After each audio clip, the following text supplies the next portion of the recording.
Yes.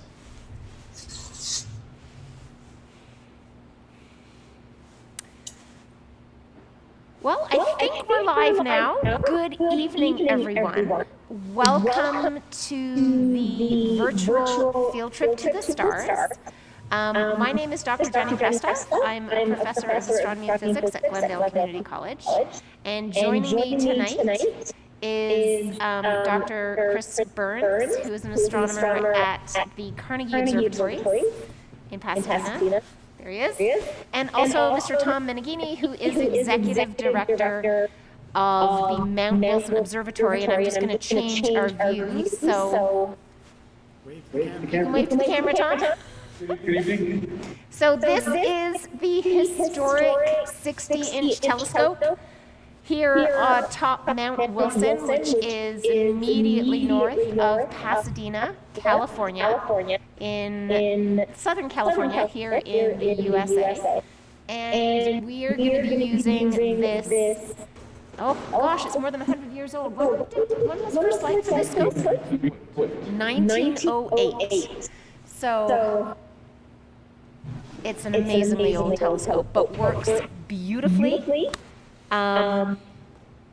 So we are all set up for us to have our first astronomical view of the evening, and that will be looking at the moon. Now, if you can see me over here, I'm waving to you, I'm wearing a burgundy-colored jacket. You can see the direction that the telescope is pointed. It is pointed up, and then out the shutters which were opened in our observatory dome. And what you can't see in the view, but what I can see from my perspective, is the moon. Now, apparently, Chris has just been pointing at a different camera feed we have. So let's go over to a little iPhone we got. You should be able to see it, I think. Yeah. There we go. There is the moon. It is a first quarter moon. Actually, first quarter was yesterday, so we knew the moon was going to be high in the sky. And let's have a look through the telescope, using the telescope and the red camera. You want to pan over to the camera, Chris? That little red thing, well, it's actually a sizable red thing sticking out of where of the telescope where my piece would usually be, is a camera, a special digital camera. And if I switch over to the view, looking through that camera, you can see the moon.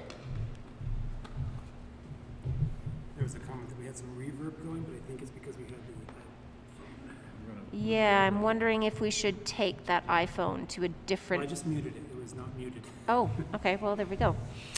All right. Thank you for that feedback on our YouTube live stream.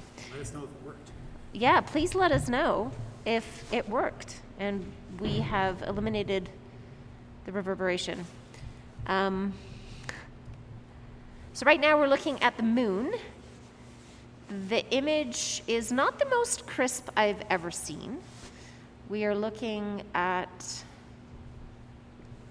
I am not entirely sure which part of the moon we're looking at. The South Polar region?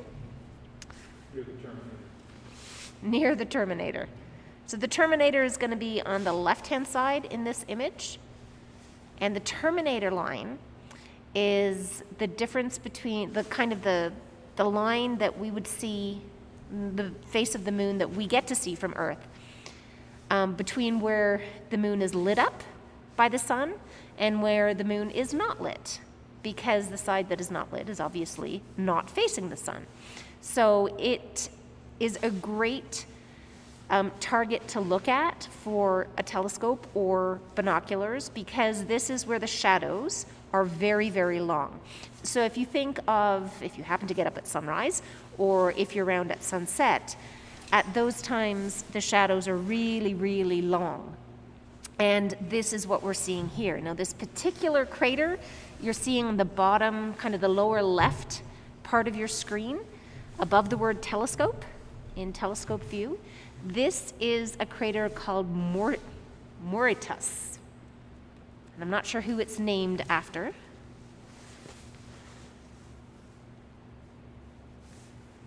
But we're getting information. Chris is getting information on that. Oh, it's 114 kilometers in diameter. That's a pretty big size. So 114 kilometers is approximately 70 miles in diameter. And so you will also see in there a central peak. So craters on the moon, this particular one, Mauritius, is a circular depression, usually impact related. So an asteroid or a meteorite would have come in and impacted many, many, many years ago. However, it may be volcanic in origin. We can see this lovely crater. We have not been to investigate this particular one. So as you know, there were a number of moon landings and places that were physically visited by rovers as well as humans. This was not one of them. So it is named after Theodore Moret, a Belgian mathematician who lived from 1602 to 1667. So it's named in his honor. Moretus, I would think. Moret? Moretus? It's one of the things with names. Often pronunciation doesn't come along with all the information that we get, so I'm making a stab at the name, and I apologize if someone out there knows the correct pronunciation. And if I'm mangling it, please let me know in the chat on YouTube the correct pronunciation, although I'm not sure if you put it in phonetically, I would get that either. So this is what we're looking at, a lovely view of the moon. We can look at other views too. So we'll probably, why don't we just hunt Cruise around to different parts of the moon. Put her around on the moon. We're gonna go Okay, we're gonna go crater looking, moonwalking, so to speak, and see where our view takes us to. So while Tom is up slewing the telescope to different angles, I will give you the full dome or full interior view of our dome. So Tom is on this giant yellow ladder, and he is with his left hand pressing some buttons which probably are not visible to you at home, but these are the controls that change the position that the telescope is pointing. Very, very subtly. There's only a very small change of position. This is what takes us to different views of the moon. So now we're looking at an area that is very smooth, and often these very smooth areas on the moon are caused by very old volcanic, or not volcanic activity, but magma flows, lava flows. So when the moon was young, it was certainly hotter in the interior than it is now. It has been cooling off ever since it formed approximately 4.5 billion years ago. So 4,500 million years ago, plus. We don't know the exact age of the moon. It formed as a result of a massive impact. Some impacting object impacted the early Earth, and a lot of debris was thrown out as a result of that collision.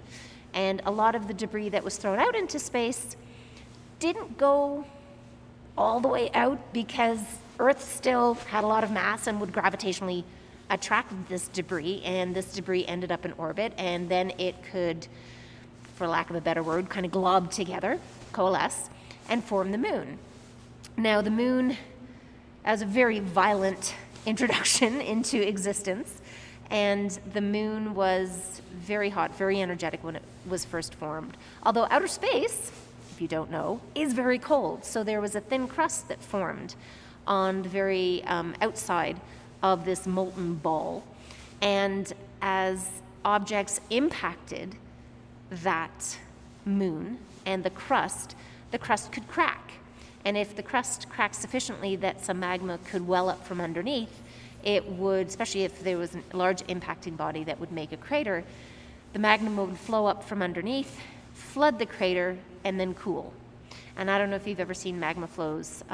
If you go to other areas on YouTube, you can see flowing magma from some of the volcanoes in Hawaii, and some of the flows look beautifully smooth.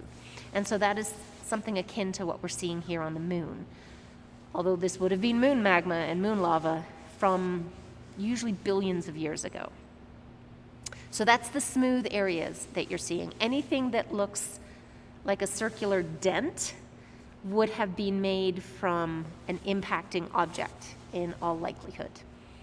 So back in the early solar system, there was a lot of stuff that had yet to be kind of incorporated into planets or asteroids or moons. And it was kind of a messy place. Stuff was flying around everywhere. And a lot of objects got hit. So if you look at objects that have really old crusts, like the moon, our Earth moon, or some of the moons of Jupiter or Saturn, some of the other older surfaces, you will see a lot of cratering. Now, there are some objects in the solar system that have quite young surfaces, and this is because of geological activity. So here on Earth, we have plate tectonics, we have volcanoes, we have rivers that wash away features on the surface of the Earth, we have oceans that can erode, and the Earth's surface is, by and large, quite young. Vegetation and water does real damage to craters, if there are craters out there. But there's some that look pretty good. There's a meteor crater in Arizona, also known as Barringer Crater. And there are other craters. Zambia, I think, has a few craters in the desert that you can see from satellite images. And in northern Quebec, there's a few craters that are visible from satellite images. So there are some old craters on the Earth, but largely it's a young surface. What was that, Tom? I saw an X there. It's not the Lunar X. Oh, this is interesting. We're seeing slightly different Things on. Oh, no, okay, that's looking okay. This is very dim for some reason. Other areas in the solar system that have young surfaces, probably the youngest is Io. So Io is the innermost of the 4 Galilean moons of Jupiter, and gravitationally it is being pulled in every direction. So Jupiter's mass is gravitationally pulling Io toward Jupiter, but then there are 3 other Galilean moons that orbit further from Jupiter than Io does. So it is constant tug of war, and all of that gravitational pulling keeps the interior of Io energetic, I suppose, and hot. So Io has, at any given time, at least 100 volcanoes that are erupting. So I know there was a fairly recent NASA release of imagery of Io that showed that there were active volcanoes, and you could see them beautifully on the nighttime side of Io, so the side of Io facing away from the sun. You could see the orange glow of the hot magma that was welling up and spilling onto the surface as lava on Io. So Io is a very young surface. Earth has a young surface, the Earth's moon, and Callisto probably, the outermost Galilean moon of Jupiter, now that we're talking about Jupiter. Callisto probably has the oldest surface, or is thought to have the oldest surface of the moons in our solar system. So this is... We're hunting around for a feature that we're fun to see, but you can All right, so... explain how this is a really small field. Okay. One of the things that is interesting about the setup that we have this evening, which is using a wonderful telescope. The diameter of the mirror of this telescope is 60 inches in diameter, thus the name 60-inch telescope. And it has quite a small field of view. And the camera that we're using has a very small field of view. So we're looking, it's kind of like looking at a football stadium through a straw. If you covered one eye and was looking down the tube of the straw, and then you're looking for a particular seat, you have to figure out where that seat is. So, you know, you'd see all of these seats in the same general area, but you're looking for that one thing you want to see. And if you can open your eyes and see the big view, then you can kind of narrow down where you want to look. But when you're looking through the straw and that's your only view, then you're like, okay, well, I see a seat. Should I go left or should I go right? Should I go up or down? So that's what we've got going now with this particular view that we're looking at. There's just beautiful views of the moon, though. These are just stunning. I mean, compared to smaller telescopes that you can get, I have a little 6-inch Dobsonian at home that I made decades ago. And it's a good little scope for doing, sidewalk astronomy and just kind of kicking around in the backyard looking up. But this is really crisp images. The resolution is great for the size of what we're looking at. And the distance of the moon, because the moon is on average, blanking on the distance of the moon, 234,000 kilometers away? 238. It's around 235,000 kilometers away, give or take a little bit, because of course the moon doesn't always stay the same distance from the Earth. Its orbit around the Earth is elliptical in shape. At some points, it's a tiny bit closer, and at some points, it's a little farther away. So we're looking at Distance. the distance. Oh, I'm sorry, that's 235,000 miles. 398,000 kilometers.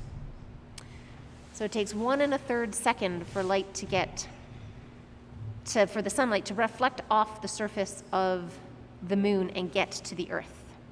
So about 8 minutes for the light to get from the sun to the moon, and then that light reflects from the surface of the moon, takes only 1.33 seconds to get to our eyes or to our camera here. And then probably a little bit longer to get over the internet into your laptop or phone or desktop or monitor of some sort that you're looking at the image with. So this is either the edge of a very large crater or a mountainous rim. There was a second there of beautiful clarity. The seeing is, I don't know, what would you guys classify the seeing? Still, we have turbulent air, we have a front coming in. Oh, we do? Yeah. All right. It's gonna rain tomorrow.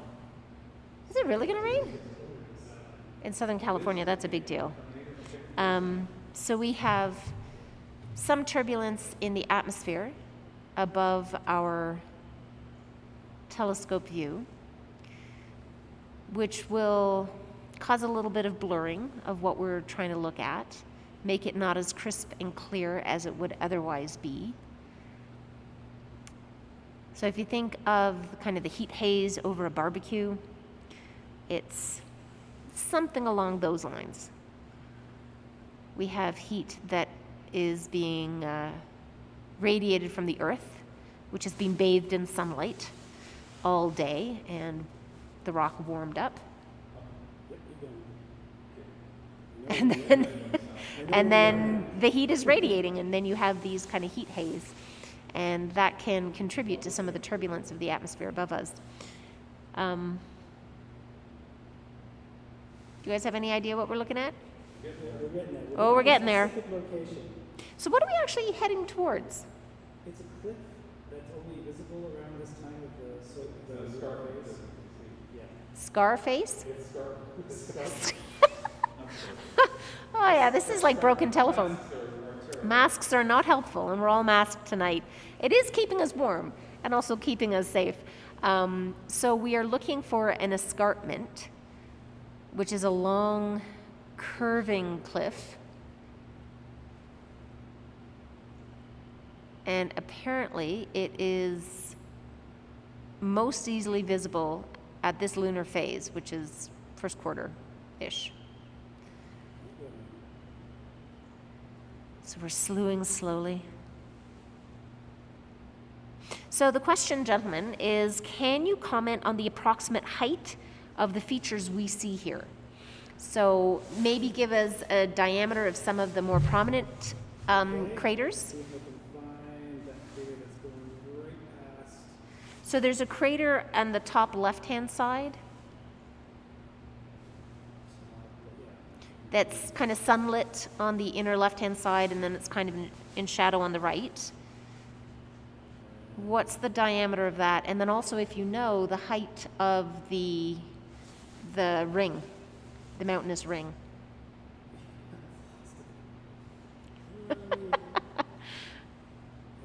Well, okay, I'll find something that's approximately. So that one is approximately 34 kilometers across. So that crater that's just dropping off the view on the bottom left right now is 34 kilometers across.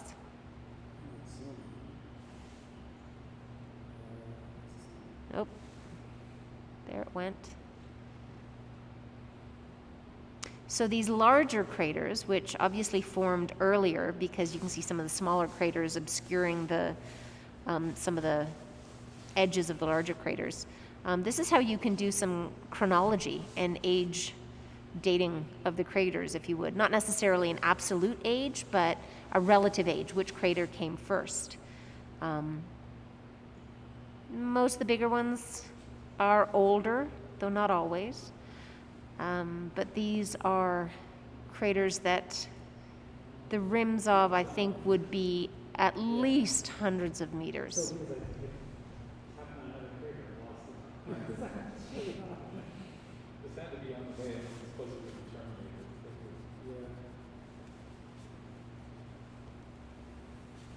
Yeah. Move towards the Terminator?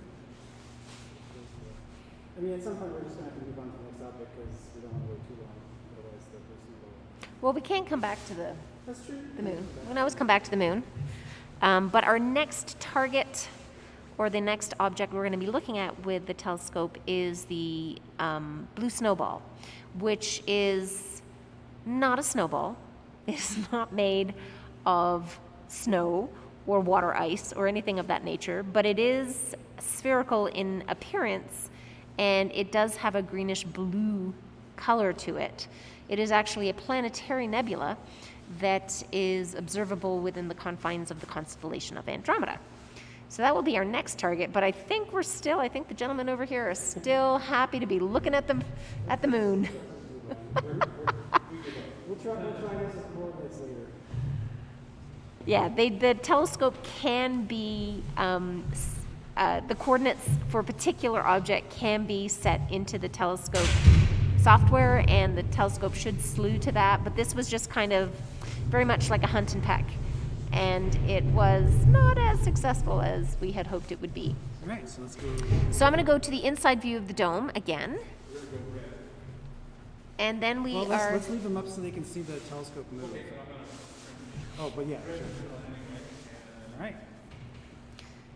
So at this point in time, we are going to be moving both the telescope and the dome to a different location in the sky. So I feel I should be looking over to the GoPro over there, because that's the camera that we're using at the moment. So the telescope's going to slew over to Andromeda, which is kind of over in the northeast part of the sky, which from our perspective here is over there. So the telescope will slew over, and then we also have to turn the whole roof of the observatory so that there is an opening in the roof through which the telescope can peer. Two things. We're not going to Andromeda, we're going to the blue snowball. Which is in Andromeda, isn't it? But it's in the west. Has Andromeda all the way over there now? Well, the blue snowball is going down, which is why we're heading to Oh, okay. it now. I do have a cheat sheet here for where the blue snowball is. Well, maybe it's in the It is in the constellation of Andromeda, but I think I'm thinking back to when we were up here in October, when it was in the east. Yeah, I thought you meant the Andromeda galaxy. No, the Andromeda constellation, within the confines of the constellation of Andromeda. So the blue snowball is probably about 2,000 kiloparsecs away from us, so 2,000 parsecs. And there's 3.24 light years for every parsec of distance. A parsec is a measurement of distance. So we've got 6,500 odd light years of distance between us and this giant spherical ball of gas. And it is the nebula itself has a diameter of about 1 light year, 0.3 parsecs. It's about 80,000 AU. So there are various numbers and kind of phrases I'm throwing out here. An AU is a measurement astronomers used to define the distance, the average distance from the Earth to the Sun. So if you're going to talk about things in the solar system, you know, miles or kilometers, there'd be millions and millions and billions of them. So you want a different standard. So astronomers invented the standard of an astronomical unit, which is the average distance from the Earth to the Sun. We, being Earthlings, are pretty Earth-centric. Jupiter, for example, is just over 5 AU from the Sun. Saturn's about just shy of 10 AU from the Sun, and Neptune's about 30 AU from the Sun. The blue snowball, which is a planetary nebula, has a diameter of 50,000 AU. So this is way bigger than just the kind of inner solar system where the planets are. I think they may be able to hear me because I'm sitting right beside the microphone.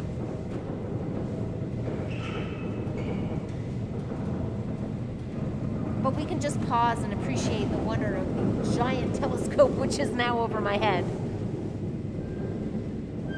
Wow.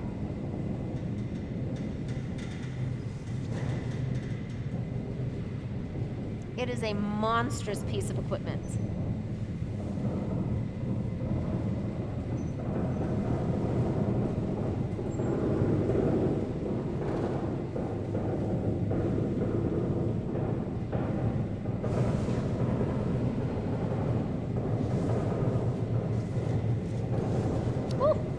My glasses.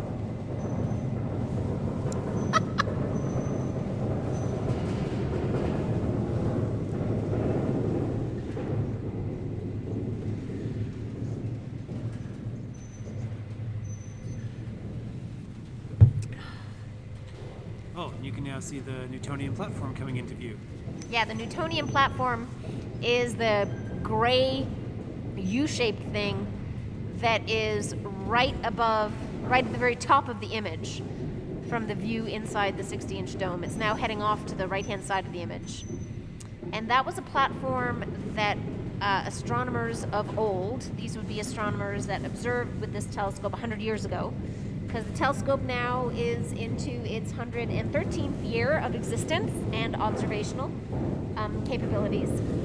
They used to stand, this is a platform, this gray thing that you're seeing, and they used to stand or sit up there when the eyepiece was positioned very high up at the prime focus of the telescope. That was not always the case. There is a secondary mirror that was used sometimes, and we are certainly using that tonight, that sends the image, the primary mirror has produced back down. Oh, off go the lights. And now we're going to have a look through the telescope camera. Hopefully. Oh, we got okay, can I take control of the... Yes? We need to put the exposure up. All right, so the exposure was a very short exposure with the camera when we were looking at the moon, obviously. So we are now changing the exposure rate, so we have the camera shutter essentially open for a much longer period of time. We've got it set to 1 second now.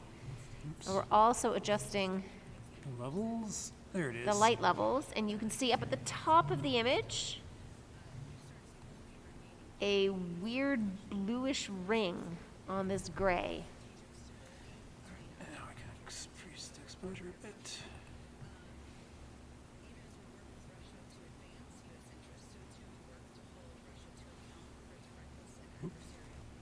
You're guiding? Oh, that Okay. looks much better. So now Tom is centering the object, so we're keeping the exposure time kind of low, just so that he gets a refresh every 2 seconds. Yeah, we can try, but it never worked with us before. Okay. All right. Oh, that's good. Clunk, clunk, clunk.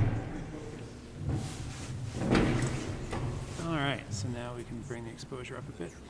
Yeah, they're saying they can hear us.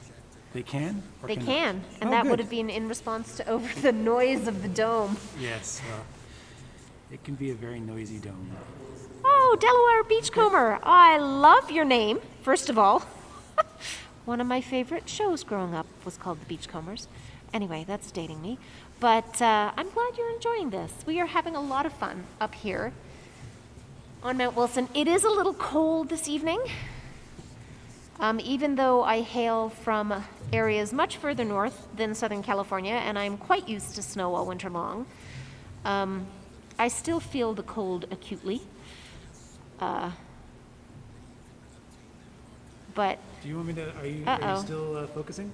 we have poor what happened to our feed? It says we have poor This one's green. So video. They're not receiving. receiving enough video. This is fine. I'm wondering if it's because there's not enough going on here. You want to flip over to a different image Sure. just for a minute so we can see if this works, like the FaceTime image? Okay. Let's do this. Well, that that's doesn't not have- helpful. That doesn't have a lot in it either, because we're kind of, let's see, how about, So there's a question on the YouTube chat, Tom, asking about whether the dome was moved manually when it was first built, or if it's always been automatic.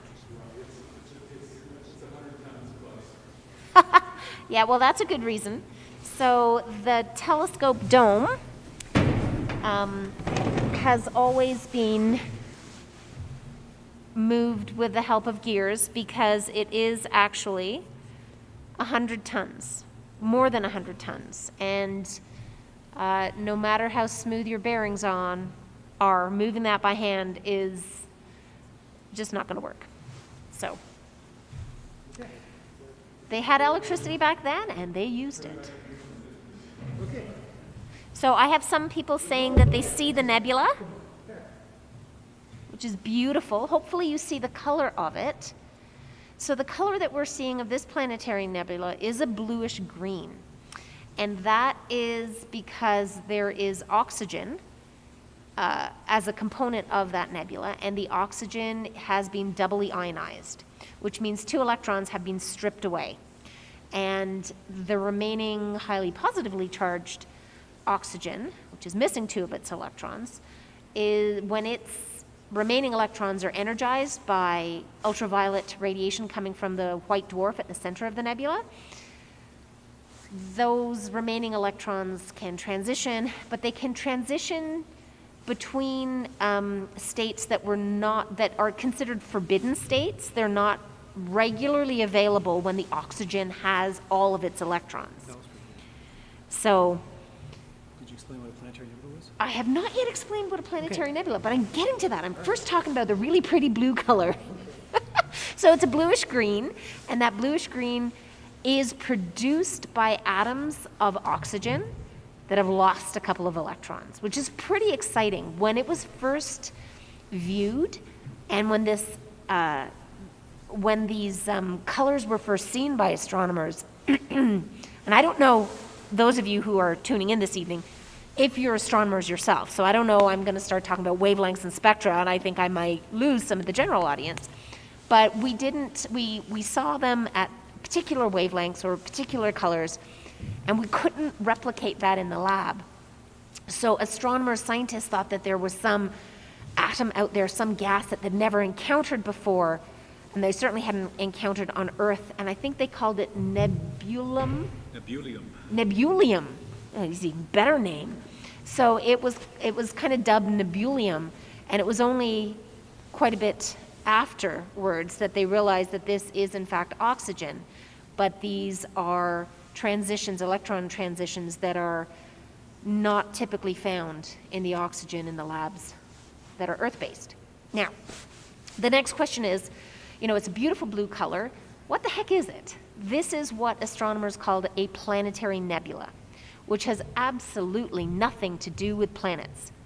However, when these objects were first being noticed, that was in the 1700s, the late 1700s.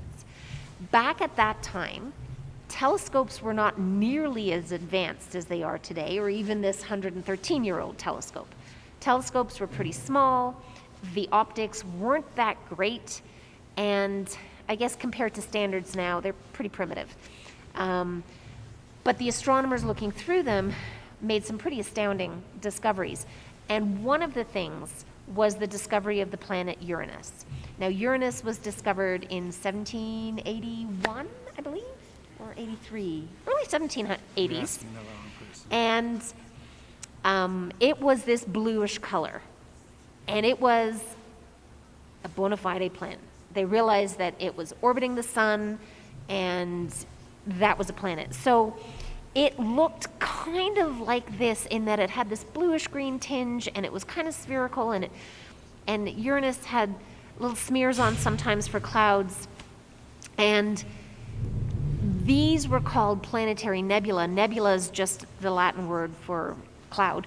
And so they were cloudy objects, and they kind of, maybe they were planets, they weren't sure they were planets, I think the story goes, but they were mistakenly classified as planetary nebula because they were first being discovered at the same time that the unknown, if you would, not known since antiquity planets were discovered, which were Uranus and Neptune. So thus it got its name. But as I said, what are you doing with it? I'm just increasing the exposure Okay. and binning it, just so we can get the most out of it. The most out of our view of it. So this is something that is definitely not a planet. As I said at the beginning, the diameter of this object, this cloud of gases, is 50,000 AU. The distance from the Earth to the Sun, which is 93 million miles, or 149 million kilometers, that is 1 AU. So multiply that by 50,000, and that's how big this cloud of gases is. So it is definitely not a planet. This is a cloud of gas that is produced at the end of the kind of lifetime existence of a fairly ordinary star.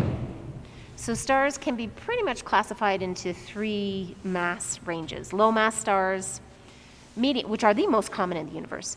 Medium mass stars, of which our sun is a wonderful example, and high mass stars. So high mass stars burn through their nuclear fuel very quickly, and they explode in supernova at the end of their existence, at the end of their kind of timeline.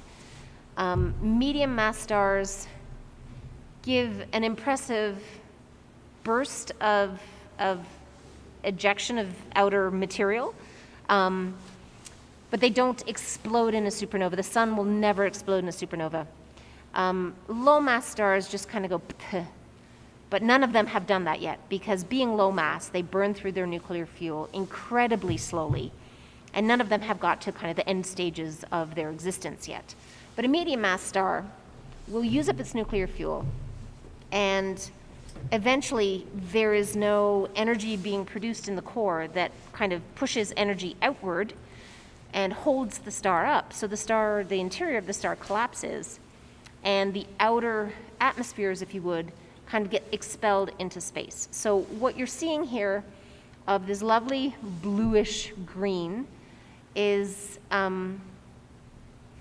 basically the outer layers of the sun being expelled into outer space. Now the core that is exposed is a white dwarf. So a white dwarf is the exposed core of a medium mass star that has burned up all its nuclear fuel. The white dwarf itself is primarily carbon with some oxygen, and most of the material that's ejected from surrounding the white dwarf is hydrogen, because most of the star, let's be honest, is hydrogen. Most of the universe is hydrogen. So we have some hydrogen, we have some helium, we have some oxygen, a little bit of nitrogen probably, definitely some carbon coming out there, but this is what we have for a planetary nebula. There may be some heavier elements, not a whole lot. So the lighter elements, if you know the periodic table well. But this is a wonderful example. There are hundreds of planetary nebula that we can observe in the night sky. They don't last forever. So eventually, just like if you go outside on any given day and you see a cloud in the sky, which, you know, let's be honest, in Southern California isn't every day, but we've had clouds lately, hopefully more.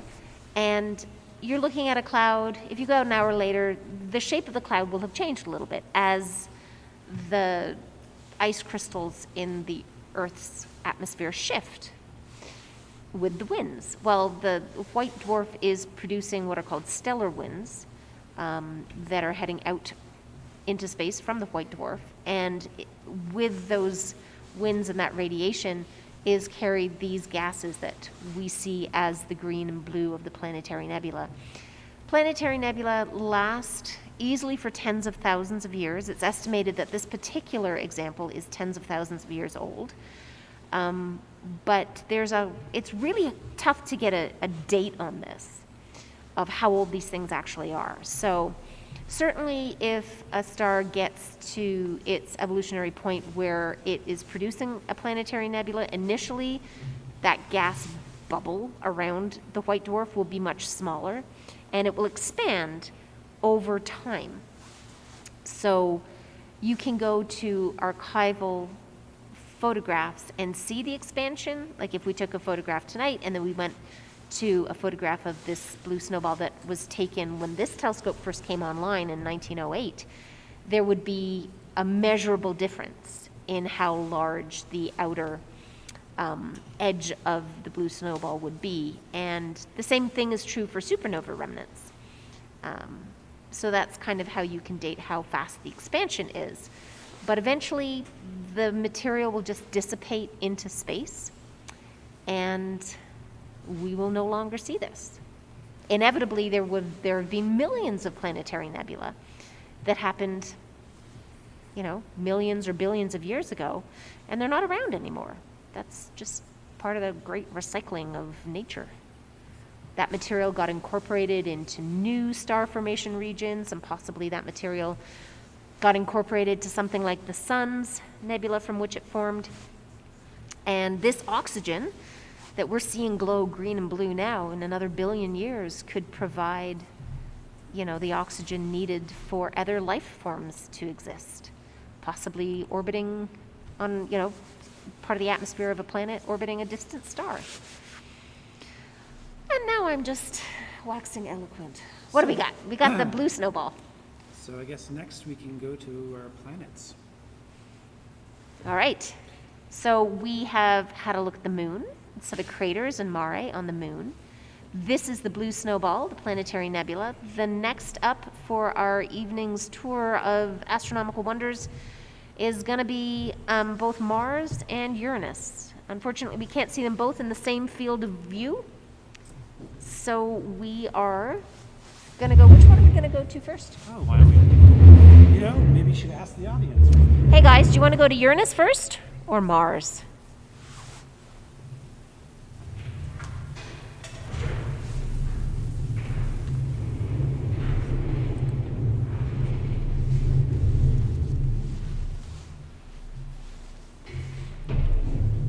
I'm waiting for people to answer in the chat. Shove it out. Well, we can start heading in that direction since they're all kind of in the same location. Yeah, they're both in the same general location. Oh, and remember, there's a pause between when we talk and when we Oh when we yes, hear it, I'm so- I'm waiting for people to actually Hear what we just said. write something. So I see people saying, I see the nebula. It's faint, but it's there. Oh, Mars. Mars was the first answer we got. Mars. So we're going to go and have a look at Mars. Great choice.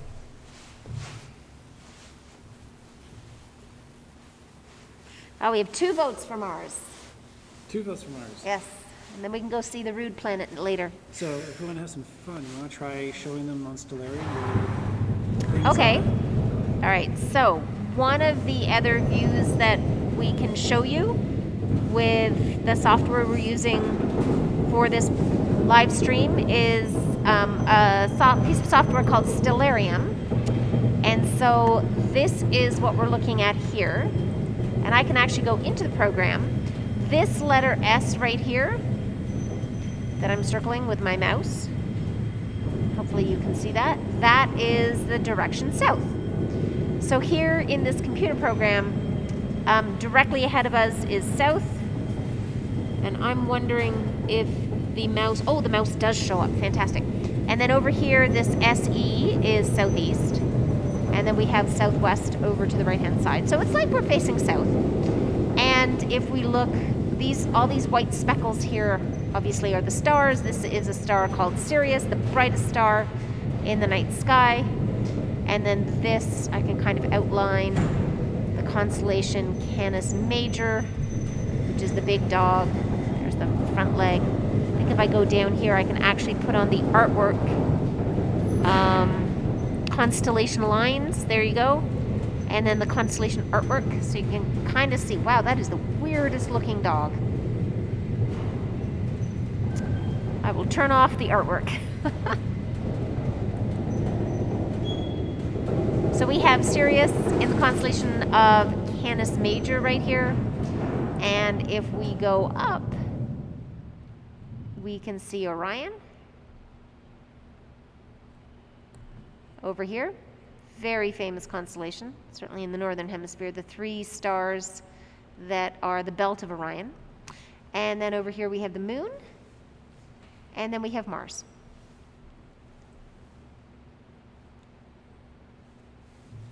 So we can click on Mars, and you can see Uranus is just below Mars, but if we click on Mars, we can also zoom in. I think zooming in is that one. Nope, what's the button for zooming in? Oh, there's Mars. So Mars is going to be lit on the one side, the side that's facing the sun, and the other side that's facing away from the sun does exist, but we can't see it because there's nothing illuminating it. So this is what we have that we're going to have a look at. We're going to need to control those. Yep, and let me go back to the that one. Yeah, that one. That one. There we go. Now let's put it down the exposure time. All the way down. Wow.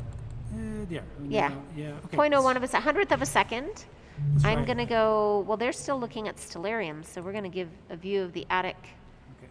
camera, which, why is it still showing the blue snowball? Because we have to start. Refresh.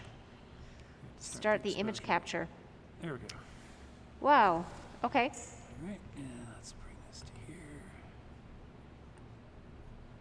We have Mars in the viewfinder. Or not the viewfinder, the view. Do a low gain. Okay.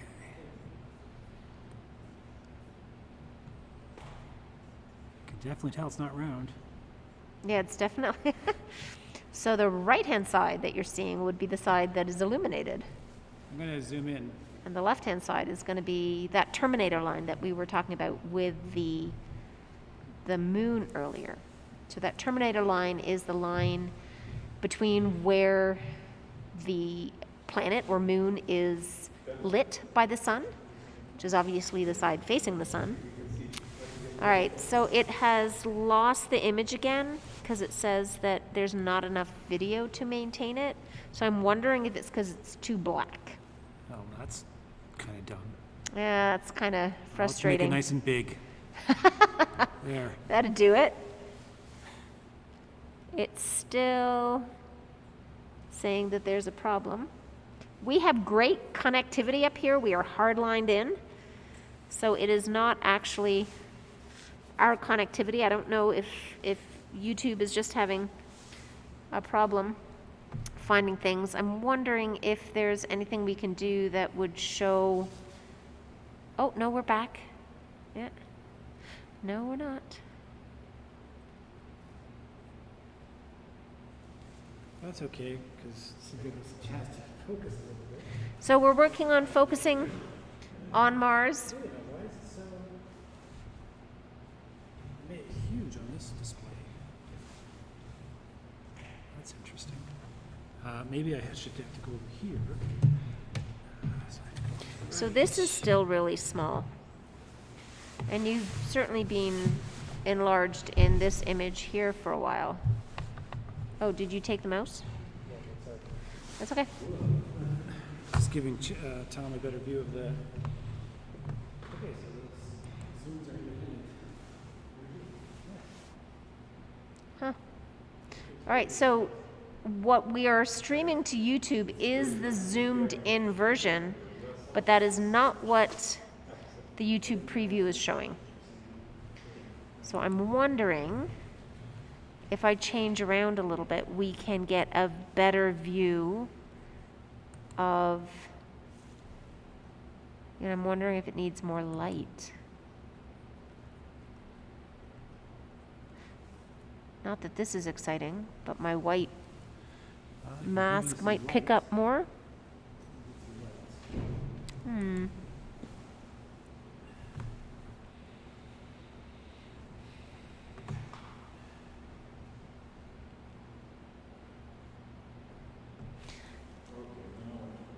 So I don't even know if on YouTube the image is frozen. Oh, I saw it update. All right, so what we are streaming to YouTube is the zoomed in version, but that is all right. All right, so we do have the view of Mars. It is not a fabulous view. You can definitely tell it's not spherical. So the side that is lit is on the left, the right in this.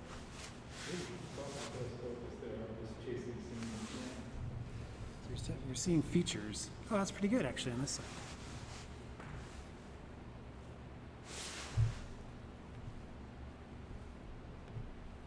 So even though our live stream analytics, which I'm monitoring, as well as the chat, says that our streaming is poor, if I actually go to the stream, it looks okay.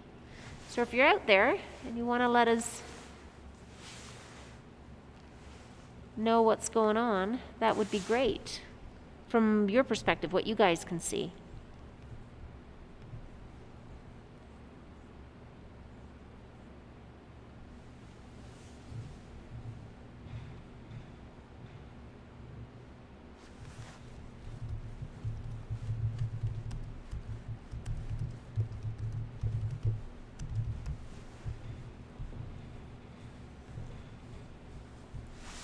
All right.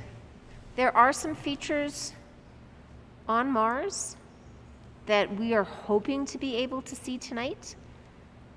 I am not entirely sure if we're going to get a clear enough image for that. The best we can do. So, yeah. I mean, a lot of times we really are spoiled by the NASA images that we get from the Hubble Space Telescope, as well as from the spacecraft that have actually flown to Mars. Obviously, if you're a couple thousand kilometers away from an object, you get a much better picture than if you're millions of kilometers away from an object. Through an atmosphere, exactly. So this certainly shows that there are areas of Mars that are brighter. Couple of reasons for that. We could have more solar radiation hitting there, so there's more sunlight to reflect off that. And it also could be the surface of the planet itself. There are some areas of Mars that are brighter, and there's some areas that are darker. Darker colors tend to absorb more light, thus that is why they're darker. But the brighter areas will simply reflect more light, and that, I think, is what we're seeing here. The fact that it's hopping around just means we're really distorted. Yeah, it is jumping around, as you can see in the feed, quite a bit. That is not the telescope moving around. That is actually our view of the planet. And it's not the planet jumping around. It's the column of light that has been reflected from the planet and is traveling through space and through our atmosphere to get to our telescope. The problem with the atmosphere is it is a fluid and it will move around. We all know air moves. We take advantage of that when, fans are used. But that air movement does cause the image to jump around a little bit, or twinkle, if you would. So when you go outside and look up and see stars twinkling, it's not the stars changing their light output. It is the starlight we see shifting as it comes through the atmosphere.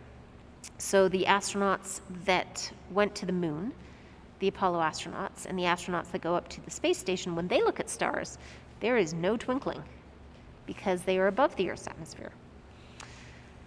We are not here at Mount Wilson. So we are seeing the equivalent of planetary twinkling in the shifting around of the image that we get to see of Mars. But you can definitely tell that it's an orangey color.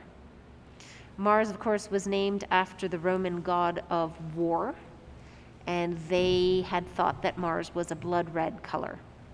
Now, I don't know about you, but my blood is not orange. It's a lot darker red. So I'm not sure what the Romans were thinking of when they called it Mars, but there you go. I guess war was pretty important to them, and this was the closest planet they could get to that color, so Mars it became. Mars is orbited by 2 little moons, which we cannot see. I think, can we ever see them with this telescope? Yes. Oh, we can. Yes. Would that be a possibility tonight? Not No. tonight with this seeing, no. So the 2 little moons, and when I say little, they're less than 20 kilometers across, are Phobos and Deimos. And they were discovered in the mid-1800s and named after suitable companions for the god of war. Phobos is fear and Deimos is panic. Yeah. I guess demons springs to mind as the same root word as Deimos. Yes, so I'm noticing on the chat, is Uranus visible? We tried to see it with binoculars last night, we couldn't see it. We are heading to Uranus next. If I go back to our feed from the software application Stellarium, and I zoom out again, which is that one. You have to go to the application. Oh, there we go. Doo-doo-doo. Oh no, I'm zooming in even more. Okay, well that's like a perfect view of Mars. There's the moon, there's Mars, and Uranus is just beside it. So where's Uranus? That one? Yes. So Uranus, even though it is, about 8 times bigger in diameter than Mars, is much, much, much farther away. So we are zooming here in on Uranus, and you can see, doesn't that look like the greeny blue of a planetary nebula, like the blue snowball? You can see the planet itself and the 13 rings that are known to exist, as well as some of the moons. Now, the largest of the moons is... Do you want us to move there? Is that Oberon? Do you want us Yes, to please. Yeah. Oh, yes. Yeah, let's head to Uranus next. So here is Uranus in relation to Mars and the moon. They do kind of make a very skinny triangle. But Uranus is very difficult to see. it is often mistaken as a background star. So there is some thought that Galileo saw Uranus. In fact, we're fairly sure he did because he sketched it, but he thought it was just a background star. And there is also some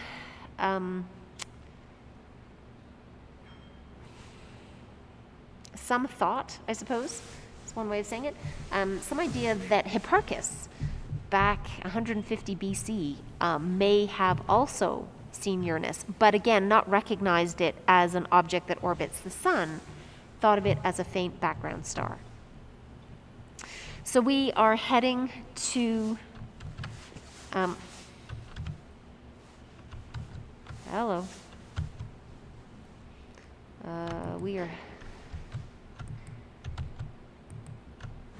We are going to be heading over to Uranus. You don't need to move the dome for that, do you? No. So the dome doesn't need to be moved. We just moving the telescope a little bit. Apparently we are there. Up the exposure. So let me just go to the attic view for everyone who's watching the YouTube stream. And then I'm going to go into the program for... Well, maybe not quite that far. Okay, so we're going to do a 2-second exposure. And bury the gain up. And bring the gain up.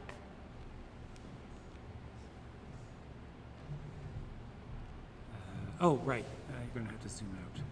Zoom, ooh, Just this one. zoom out. There it Oh, is. there it is. Oh, we can And start- some of its We can moons. start with the moons. Yeah. So this is where having the software Stellarium is really useful, because you can zoom in on Stellarium and then try and picture or figure out which moon is which. So on one side of our view of Uranus, we have 3 little dots in a row, and they are the moons Ariel, Titania, and Oberon. So if we go back to, I can't see what you're doing, by the way. yep, over here, Well, we're still working on it. we're still working on it. Centering and focusing. Centering and focus. But this is Ariel right here. The first little blob just below and to the right of the really bright planet of Uranus. First one is Ariel, and then it's Titania, and then it's Oberon. Exposure bit. Bring down the exposure. That's my next instruction. Let's make it 1 second. To 1 second. All right. Just so we don't get the... No, it's bad. Now we lose the moons. Okay. Now Well, we lose the moons a little bit. Yeah. And it's kind of tough to see the... okay. You control. tough to see the color of Uranus because it's very washed out. So Yeah, there you definitely want to bring the exposure. yeah, so let's bring the exposure down to 0.1 of a second, and we're certainly not going to see enough of the And you moons. can bring the gain down, I think, too. And we can bring the gain down a little bit and see if we can pick up some of that lovely And you want to go... bluish green.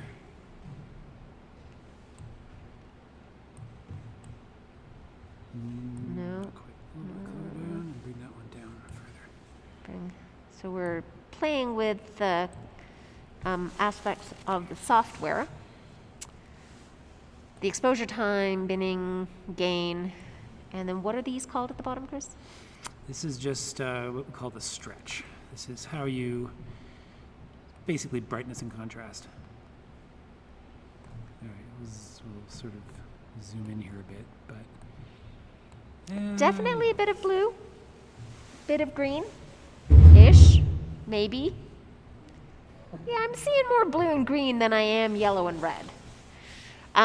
Whereas the blue snowball planetary nebula that we saw was that bluish green color because of the doubly ionized oxygen. Uranus is bluish green because of methane in the atmosphere. So methane is quite a common gas in the universe. It's quite a simple gas, and it absorbs, of all the colors of sunlight, as you know, there are many, all the colors in the rainbow, it preferentially absorbs the longer wavelength colors, so the oranges, the yellows, and the reds, and it reflects back to us and elsewhere in its vicinity the shorter wavelength colors, which are the blues and the greens and the indigos and the violets. So Bring the moons back, because there's not really much to see at this planet. not much to see with Uranus. As you can see, it's dancing around the same way that Mars did, and that is because of our atmosphere. But you can see three little dots below and heading off to the right-hand side of Uranus, and those are Ariel, Titania, and Oberon. And I'm wondering if we can perhaps find Puck and, what was the other one? Desdemona? Oh, I think I can see it, but I'm not sure. Well, we can go for broke.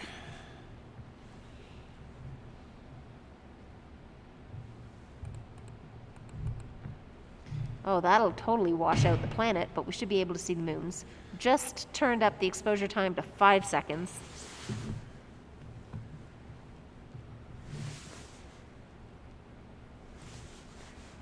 So yeah, we've got a couple more. Let's jump over to Stellarium for a minute.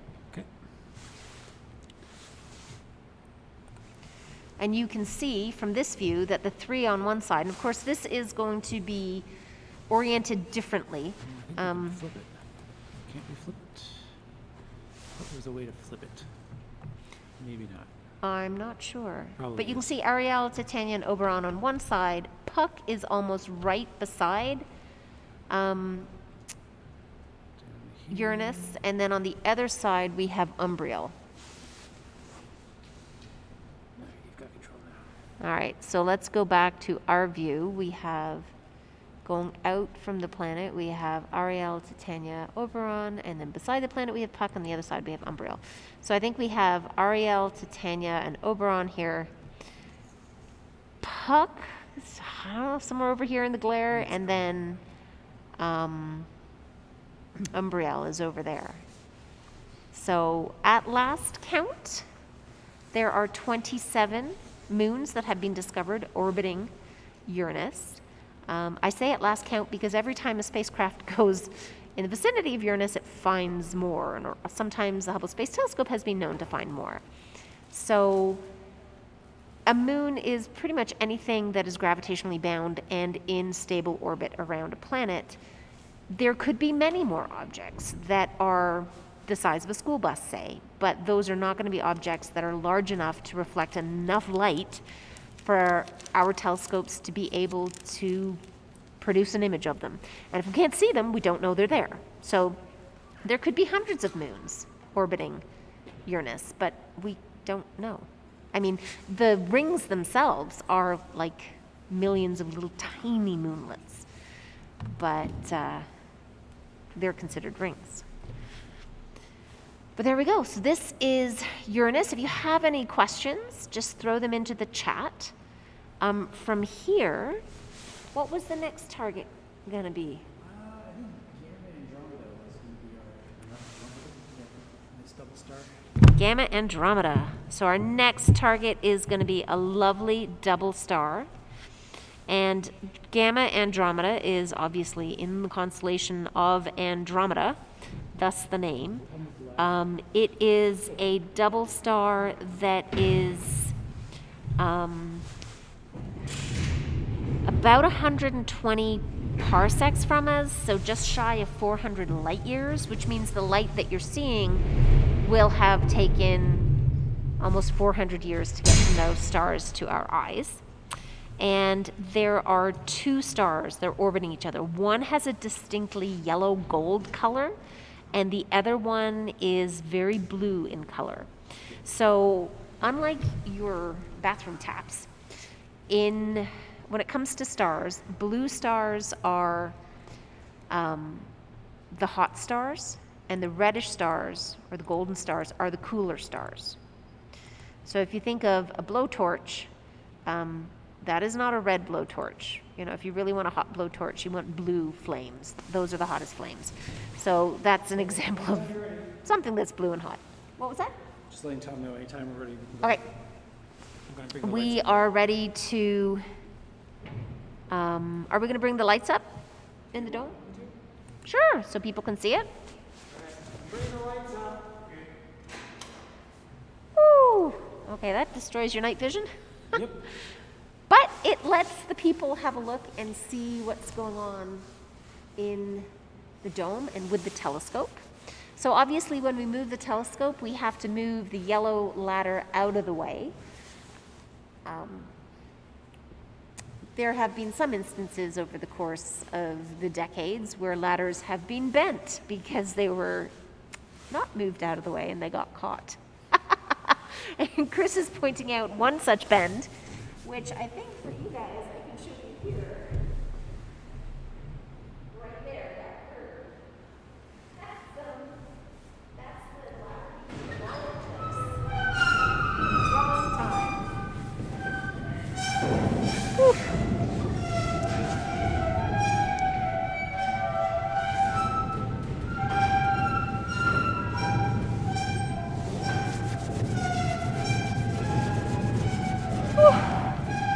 Grab a little bit of hot chocolate, You can keeping also us take cool. the phone over and just show the controls. Sure, absolutely. For those of you who are wondering, Chris Burns, an astronomer, is an astronomer from the Carnegie Observatories. He is also my husband. So with him, I do not feel that I need to necessarily wear a mask because we are in the same family bubble. Tom, however, is not, so I'll always wear my mask when Tom is around. I'm going to switch over to the Zoom view. So Chris has the roving view of the observatory, and he's going to take you over to the controls, how you actually control how the telescope moves. So this is Mr. Tom Meneghini, who's the executive director of the Mount Wilson Observatory, who is controlling the motion of both the dome and the telescope right now with the slightly less than modern control panel in front of him, as you can see. Austin Powers would feel quite comfortable in that chair, I think.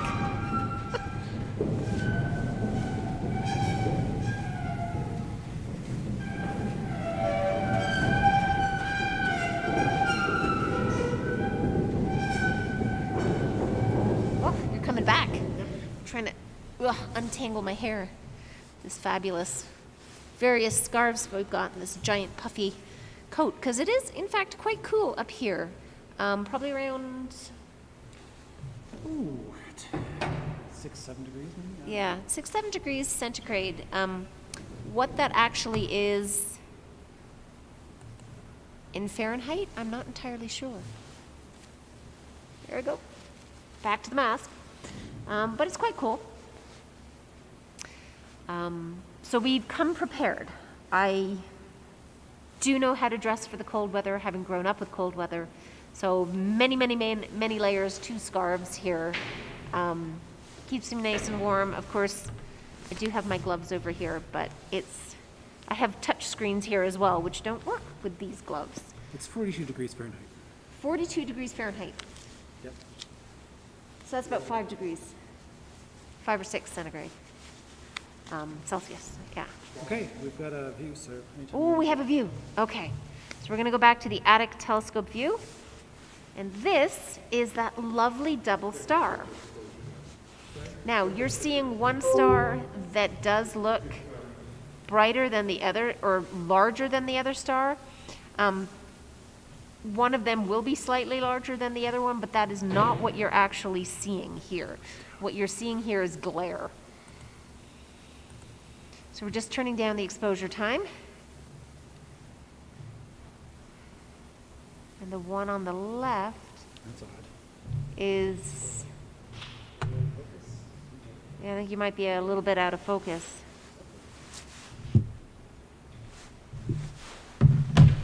So these are the two stars. The golden right, colored sorry, star. lights. What's that? Oh, Our lights are still on. our lights are still on. That could do a little bit of, Our bad. all right, that's better. Yeah. All right, now let's try, can you go back to the infinity?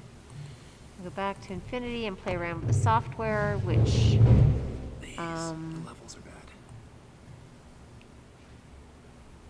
Here, I'll do it.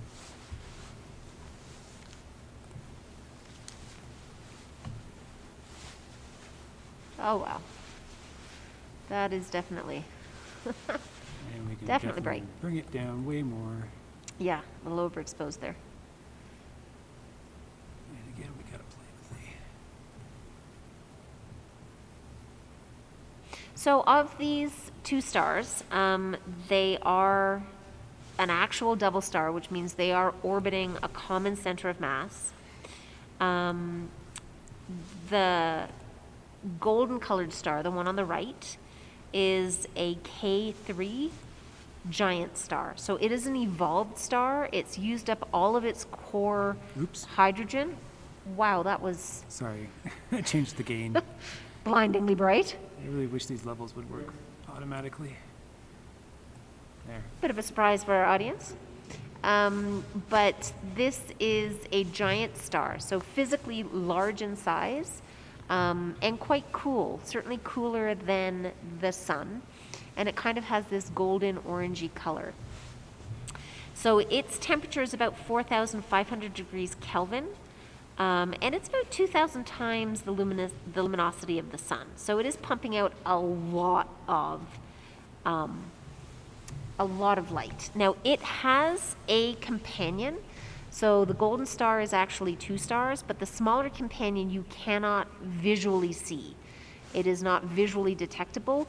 We can detect it by decoding starlight through spectroscopy, which is the science of, I guess, analyzing starlight or analyzing light. The blue companion, the smaller looking star on the left, a little bit lower down, that's a B8 star. So B stars are a lot hotter than the sun. This particular star is estimated to be somewhere around 10 to 12,000 degrees Kelvin. And these two orbit each other every 63.7 years. Oh, I'm just reading it up here. It is in fact a double-double. So this is a double star. They're orbiting each other, the blue and the gold, but the gold has a companion and the blue star also has a companion. So there are two double stars, neither of which you can see visually, even though the blue star looks like it's jumping around. That's just the atmospheric seeing. But they have each a companion, so there's actually 4 stars in this field of view right now, which is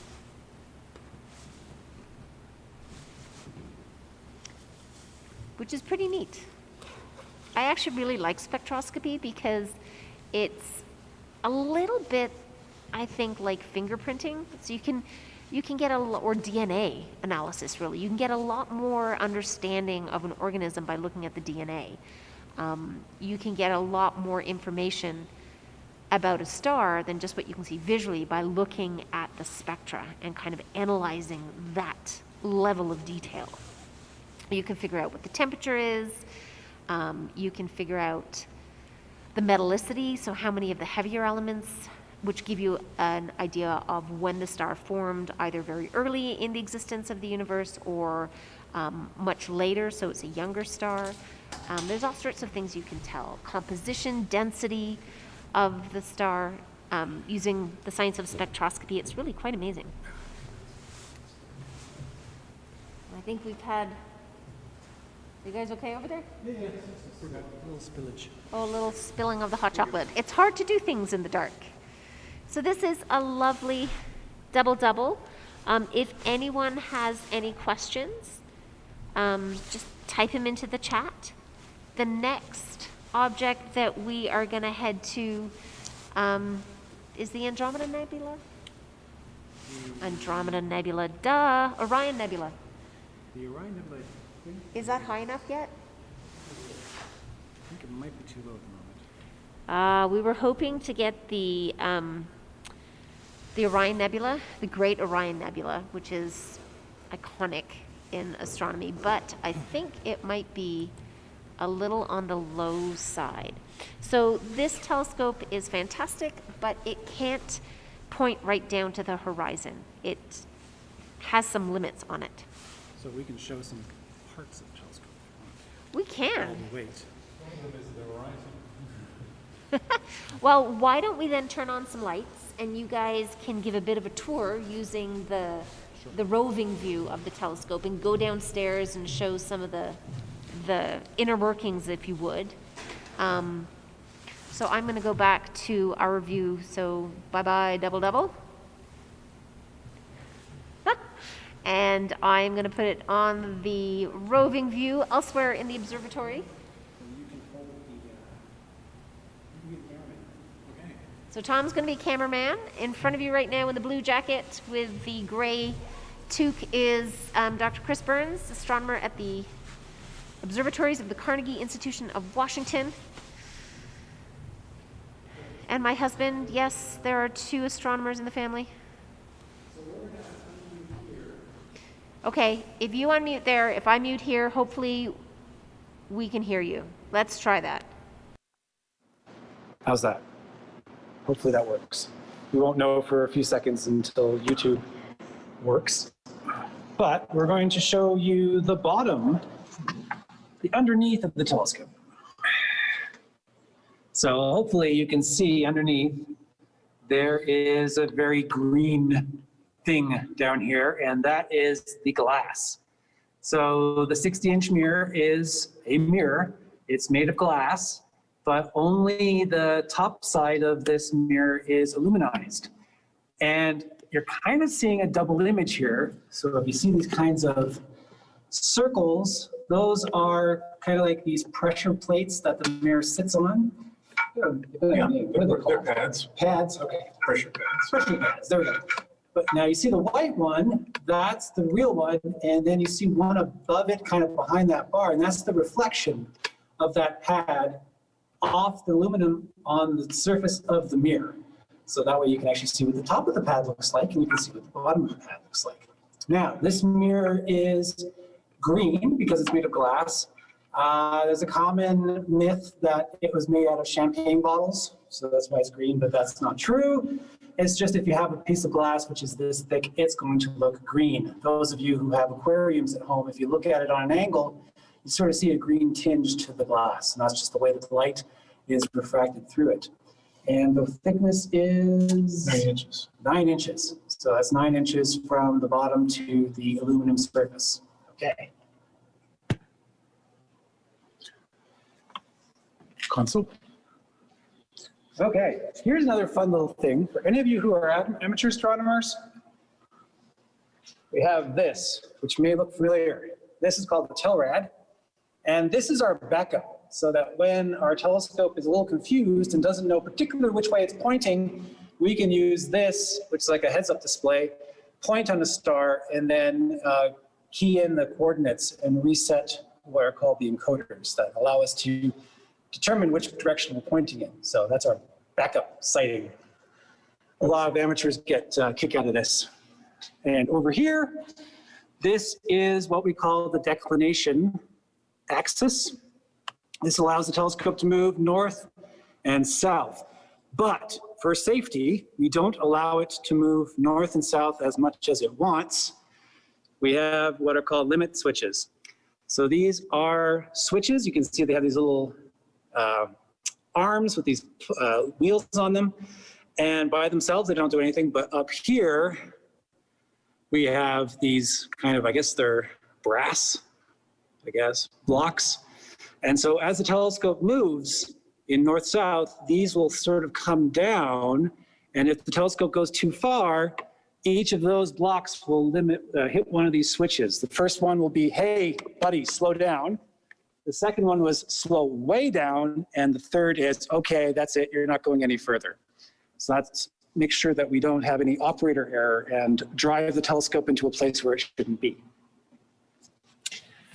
Let's see, where else should we go? Console. Let's go to the console.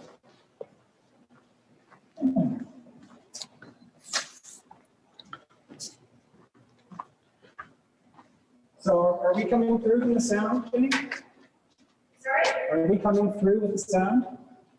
Yes, you are. Okay, good. Okay, so here's where we control the telescope. This is where the fun happens. Magic. This, Magic, the magic. the magic, yes, this is where the magic happens. And this is our control box. And this pretty much controls all the aspects of the telescope. We've got on, off. We have these little alarms here that tell us when those switches that we saw before, those limit switches, are reached. These lights will go off and you actually have to override. I love this. This is my favorite part. It's like, okay, we're really serious now. We're lifting off the safety, and then you would put this down to override one of the limit switches, but of course you can only go so far. We have an emergency stop button. Of course, if anything goes wrong, you hit that and the whole thing shuts down. We can choose different tracking. So we can not track. We can do what's called sidereal tracking, which tracks the stars. And then we have a lunar tracking. And that's just because the moon orbits the Earth as well as the Earth spinning on its axis. And so the moon moves at a slightly different rate across the sky. And so we have to take that into account. Up here, we have the dome controls. So when we want to move the dome left or the dome right, in fact, I'll move it a little bit. You'll hear the noise now.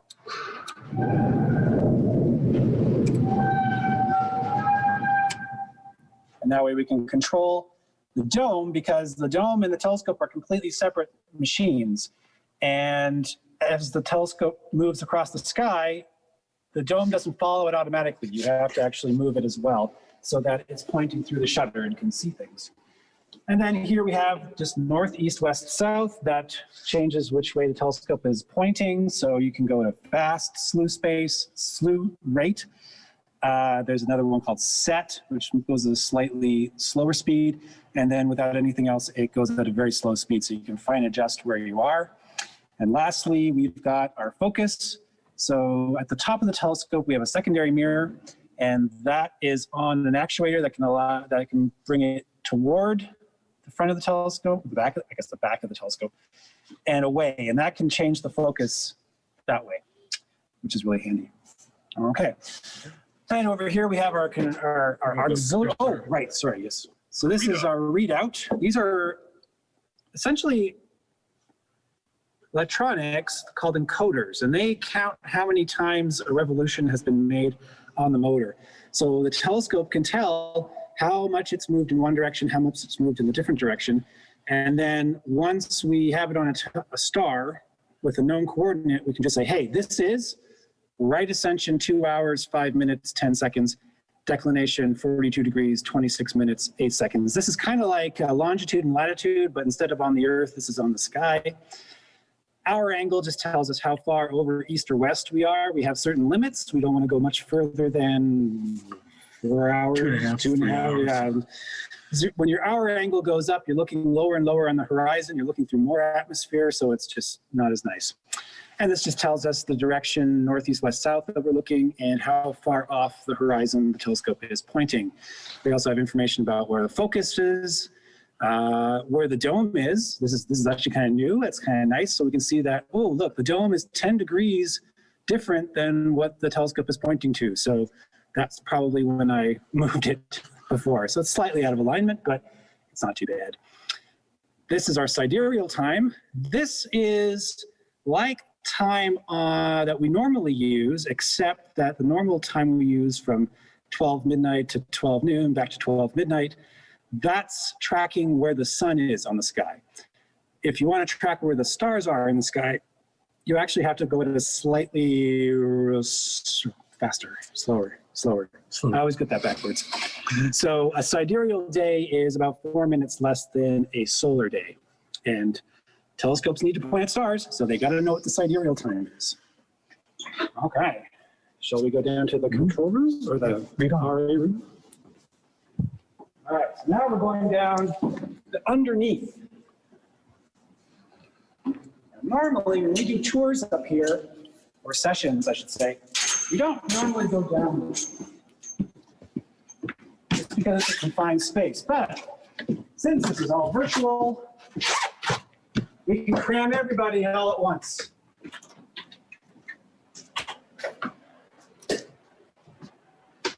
All right.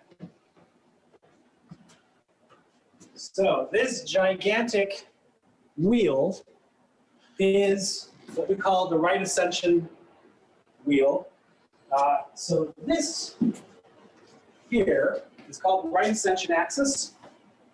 And because this telescope is what's called an equatorial telescope, this axis ideally is parallel to the Earth's rotation axis. So if we were to look along that direction, it should be roughly pointing at the North Star, Polaris, which just happens to be a star that's close to the North Celestial Pole, the point over which the Earth spins. And so as the Earth spins one way, the telescope just goes at exactly the same speed in the opposite direction. So even though as we look at the stars, they appear to go across the sky, the telescope will be doing the same thing in this direction. And so one of the reasons this is nice and big is that these teeth are being driven at a very slow pace. And that pace essentially would take this wheel around once in 23 hours and 56 minutes, the sidereal day. So the way that's done,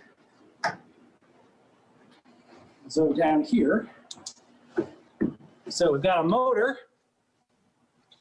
Oops. There we go. We've got a motor, and that drives up here. We've got our encoders. So this again is the thing that's tracking how many times these guys go around. So it tells us which way the telescope is pointing.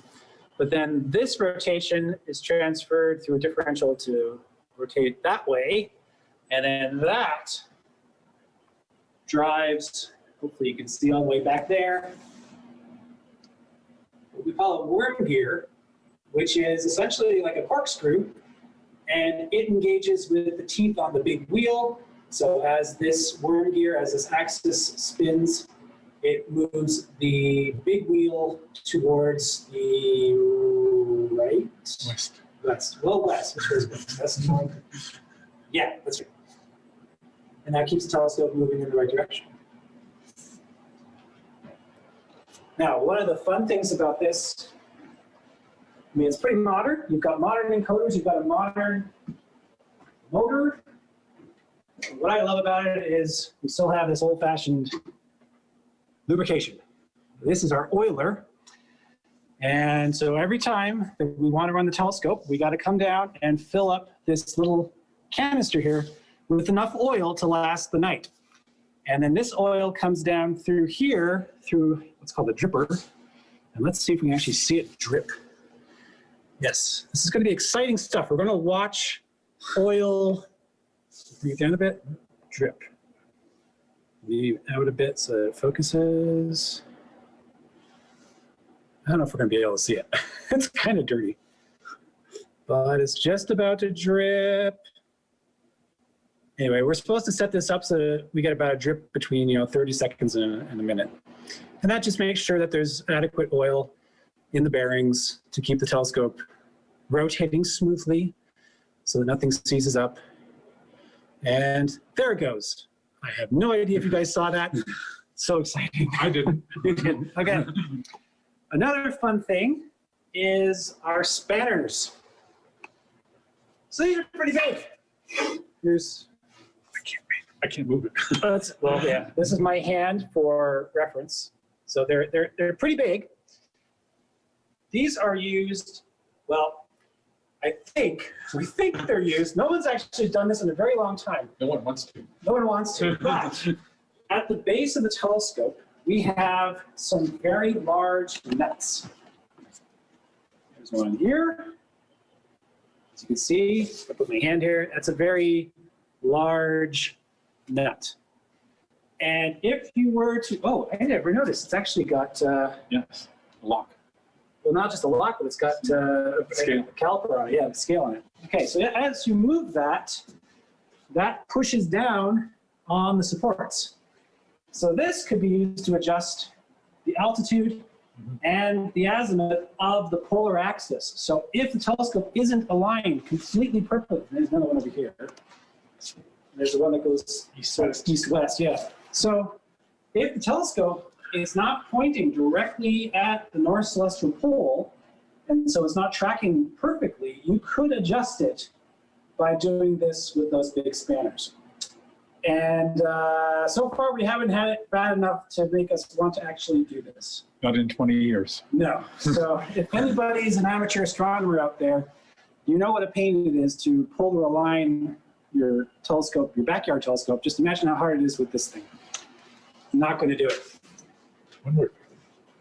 And New addition. here, we had the old, this is the new.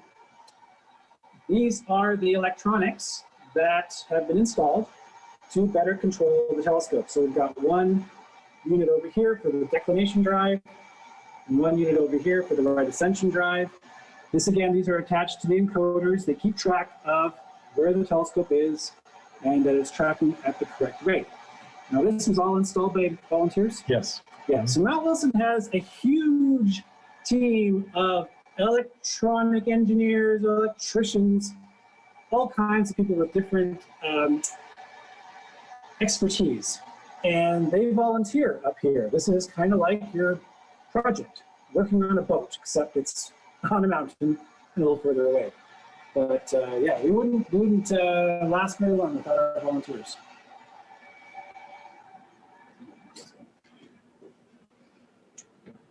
All right, and I guess the last thing we'll look at is our control room.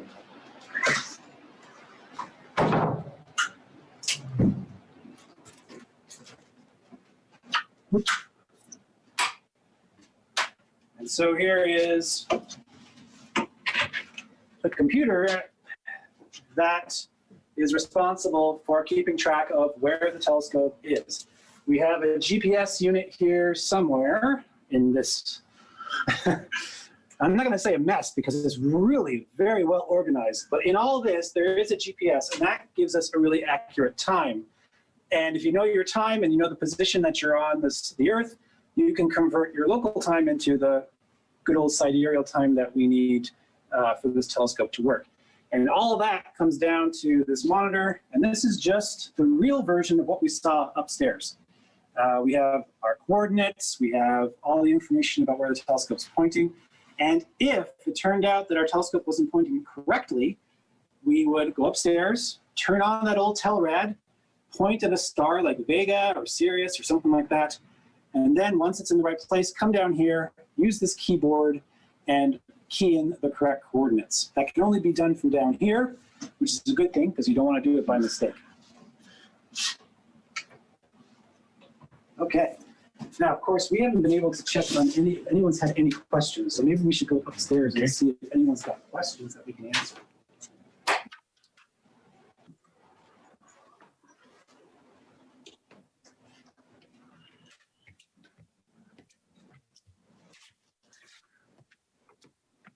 Any questions?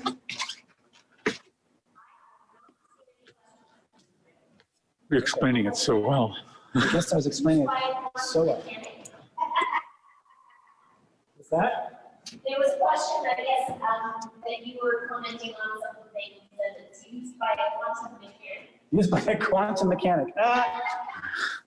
Not a lot of quantum mechanics is done here, although, no, I shouldn't say that because the sensor inside this camera, inside the Attic Horizon 2, is a device which works based on a quantum effect called the photoelectric effect.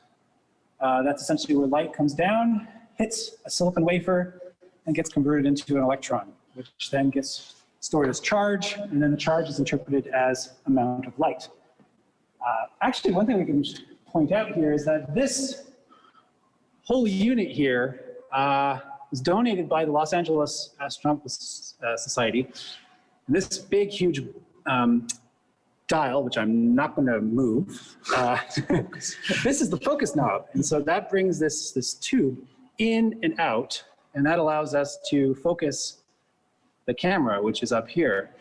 In the old days, before electronic devices, there was something else that would get bolted to here, which is essentially a box.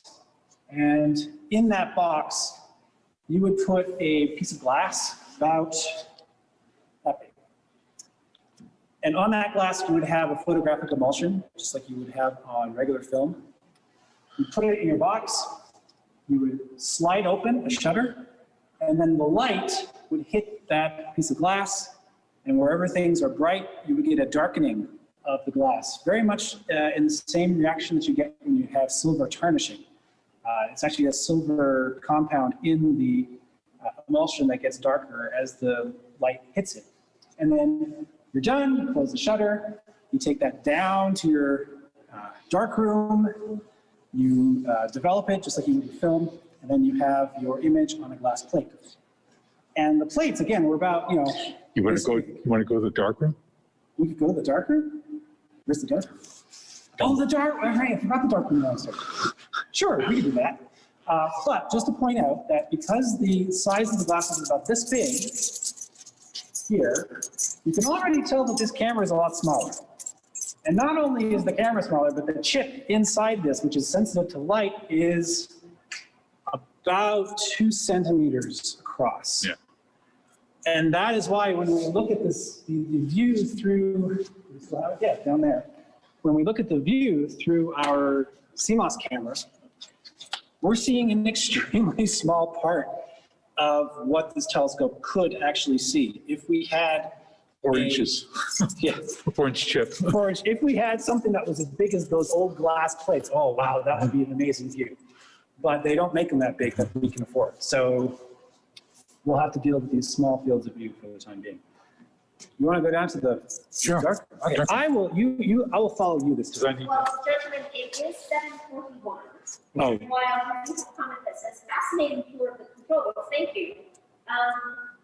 We have 19 minutes left. Okay. Is that enough Orion? for a quick tour and then up to the Orion Nebula, or We're just going to go to the Orion Nebula. Yeah, we'll just go to Orion. we will save the quick tour for The next time. So I've got my mic back on. For those of Right. you who are really interested in coming and joining us for more evenings, this whole evening is kind of the soft opening for a virtual field trip program put on by the Science Center Outreach Program at Glendale Community College.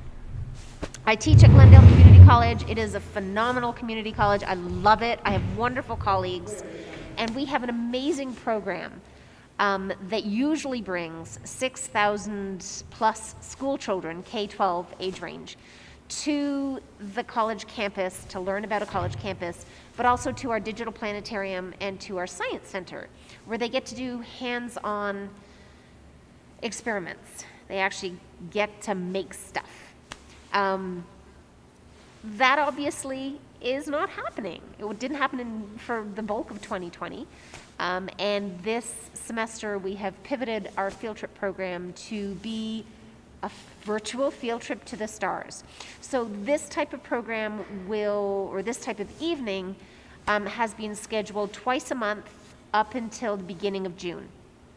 So if you go to glendale.edu/planetarium, it's a very stripped down page compared to what it usually is, but it has the schedule for when we are going to have more of these evenings at Mount Wilson. There is some thought that perhaps we would also look through the 100-inch telescope, which is just so exciting. And we may get a tour there as well, but for now, I think it's just going to, for the next little while, it's just going to be the 60-inch. The next evening is February the 2nd, and then the following one is going to be the 16th. So they'll always be on Tuesday nights because that's when all of our schedules work out. This past Tuesday was cloudy in Pasadena. If the field trip evening is clouded out, we're just going to cancel that evening in lieu of the following field trips, virtual field trips, because we all are working still full time and teaching schedules and all of that. But as the Earth orbits the sun and the Earth, rotates, we will be able to have different targets for the different evenings. So you are most welcome to come back to any and all of our future virtual field trips. I can actually take this off because Tom's on the inside controlling the telescope. So you're welcome to come back to any and all of the virtual field trips and join in the chat, see what we have going on. If you know teachers, please let them know what is going on. If you have students in your life, you can let them know and they can let their teachers know. I would be very pleased if we could get some teachers who encourage their students to come, and there could be some Q&A from students. Students and non-scientists always see things a very different way than someone trained with a science background will see. So I love the questions that I get because they're great questions. They've viewed a concept or an object from a completely different point of view than I think I'm probably capable of seeing it, trained the way that my brain's been trained. So I love the diversity that many audience members can bring to these evenings through the chat and also to the planetarium shows when we did have them on campus. But I'm just through word of mouth, I'm hoping this will grow. As you can see, the dome is moving behind me. We also have our coffee carafe over here set up, keeping us warm. So I think we have the telescope pointed in the right direction. I'm going to change our view. Oh, there we are. So I think our telescope is set up pointed in the correct direction. We're just waiting for the dome to swing round so that we can have a look at the Orion Nebula, which, if you are unfamiliar with stargazing, is like the jewel in the crown. The Orion Nebula is absolutely stunning. So we'll see how good a view we'll get tonight, what with our less than stellar or less than crystal clear atmosphere. But yeah, this is kind of exciting. And that will end our evening. So this evening goes from 6 until 8 p.m.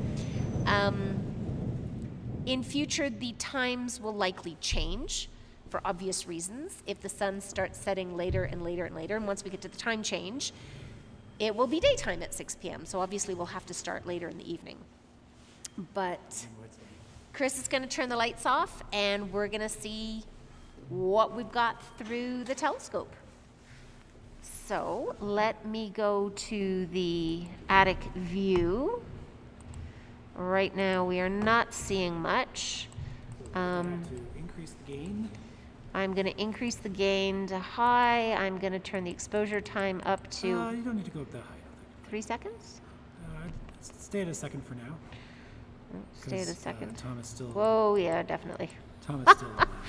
That's too much exposure. We're still centering, so. Okay, and then that. Okay, so we're seeing some stars. That's always a good thing.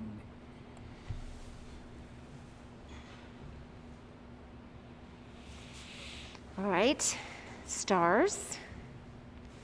Okay, so now we'll see.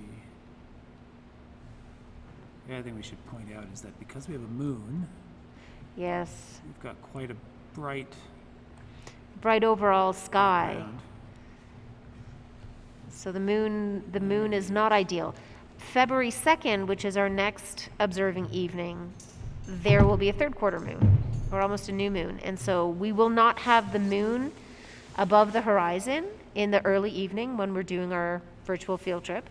So we will be able to get better views of what are considered dark sky or deep sky objects. We either have to up the exposure or we are not in Are we the place. zoomed in? Okay. 2 seconds. So I think the coordinates for this are wrong.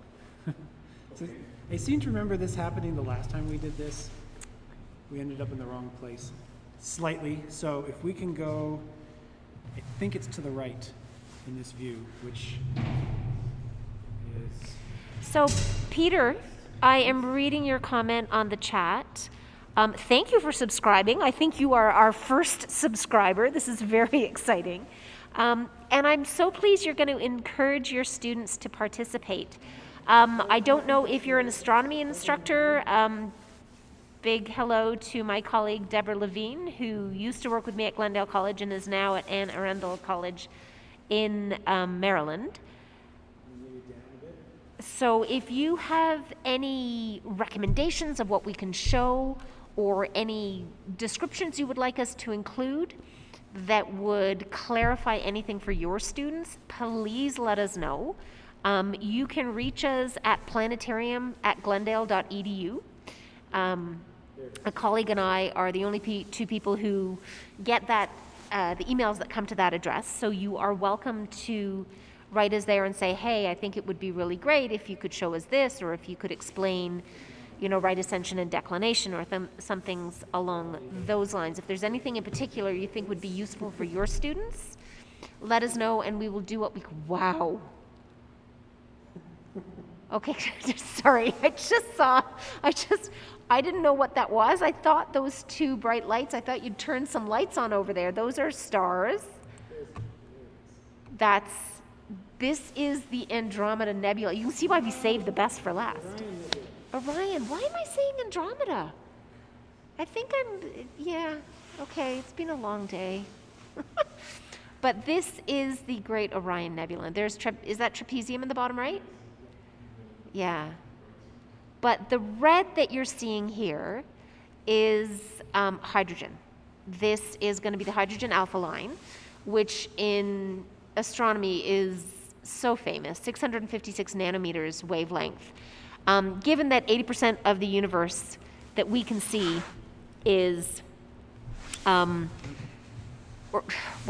is regular matter, as we like to call it, not dark matter or dark energy, given that so much of it is hydrogen, we expect to see a lot of it, and we know it's telltale signs. So, if you're a birder, then you hear a bird call, you will be able to identify if it's a blue jay, or if it's a cardinal, or if it's a, condor, red-tailed hawk or something. For astronomers, if we see this red glow, and we know it's hydrogen, 656 nanometers. That's what I'm going to do. And there is a lot of this gas. This gas is being... We're going to try and stack. Okay. So you might want to explain how that works when you're done explaining. Okay.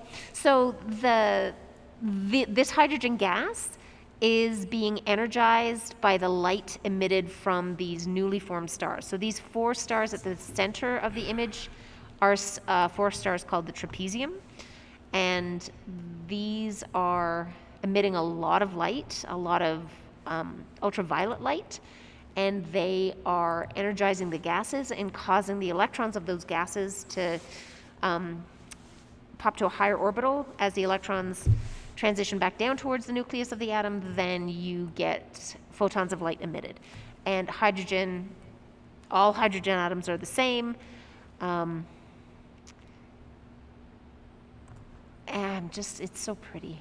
Yes. I'm just watching Chris bringing the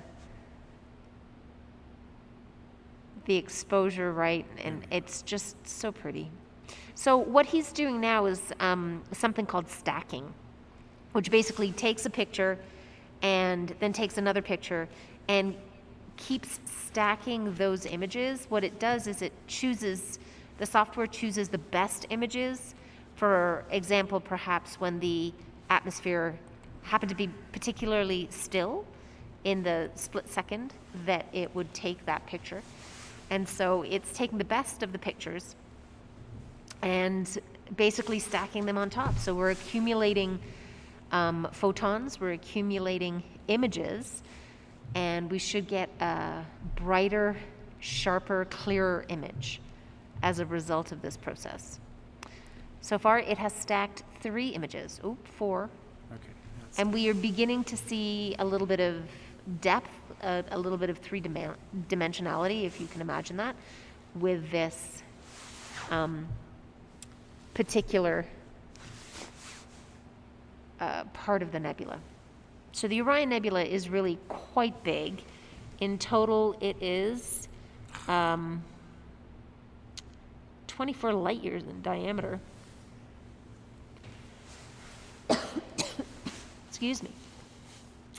And it is about almost 1,500 light years away. So 1,344 light years away. I'm just going to round up to 1,500 because too far for us to visit. It takes light from these stars and from the glowing gases. The light that we're seeing tonight left 1,344 years ago. Back when it was what, 540, 560 in the Common Era? What was happening in 560? I wasn't around. I wasn't around. I'm not a historian. Probably some war. Yeah, some It's starting to stack color now. some party was invading some other area, and there was bloodshed, I'm sure. Persian, Greeks, and those guys. That's why we need Tim Thompson up here. Yes. Yeah, we need a historian. Or we just need not to talk about the subject, then we won't embarrass ourselves. Oh, this is so pretty. So Peter Hill, who joined us and is our first subscriber, teaches Earth and space science. So this is great. Maybe we can. No, we can't show Earth with this telescope. Sure, pointed at the ground. Yeah. Well, no, we have limiters that won't let us point it at the ground. I could do a mean fly around of Earth in the planetarium with our software, They are. but I can't show it with the telescope. So there's advantages to each. So while we're waiting for this to stack, you might show them what this looks like in Stellarium, because we Okay. are looking at just the very, very insides. In the 4 minutes we have left, what I'm going to do is go back to Stellarium, to the software package that we have, and zoom out, and then go over to Orion, which is over there. And if you know Orion, this is the lovely constellation of Orion. The 3 belt stars are iconic. And below the 3 belt stars is his sword, scabbard. And what looks like a faint star in the center is actually the Great Orion Nebula. So as we zoom in, you can see it's actually a huge area, most bright at the center. But the trapezium is, Ours is better than theirs. click that. Oh, Wait. Nope, Sensor that's not what- 0. Oh, did I not set this up? Telescope 6. Oh, shoot. No, we didn't set it up. Never mind. Okay. oh, never mind. Anyway, Do what you were doing. if we zoom in here, this is the trapezium here, right? Yes. Okay. So this is what we were looking at. It's the very center of the Orion Nebula. So this software package is called Stellarium and is free to download on your computer, stellarium.org. It is a fantastic package to use or software to use in class. I use it in my astronomy lab. This is the real telescope view that we're seeing here. But it's very helpful because it is so realistic, that Stellarium software package. Anyway, it is coming to an end for our virtual field trip to Mount Wilson Observatory for this evening.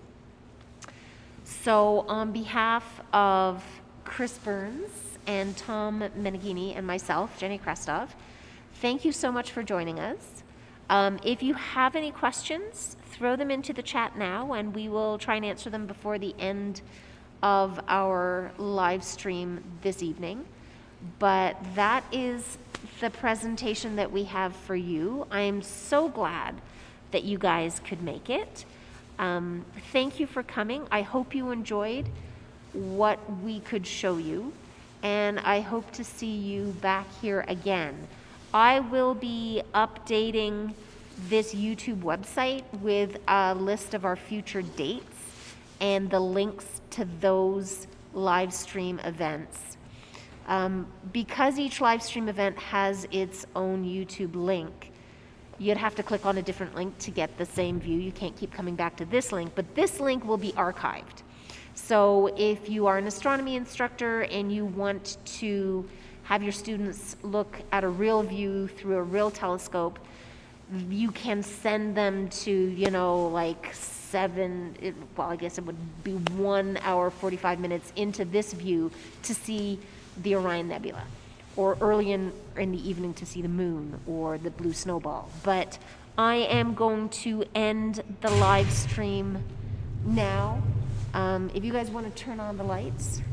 Got some thank yous, nice. Yep, we'll get the lights. Got it? Yep. We'll get the lights and then just give you a little view of the three of us so you can kind of see what we look like. I'll hold my breath. I'm Jenny. This I'm is Chris. And Tom is over Tom, here. how do you do? And we will see you hopefully again in a couple of weeks when we will possibly have some new targets. Weather permitting. Weather permitting, always weather permitting. Thank you so much for joining us. Good night.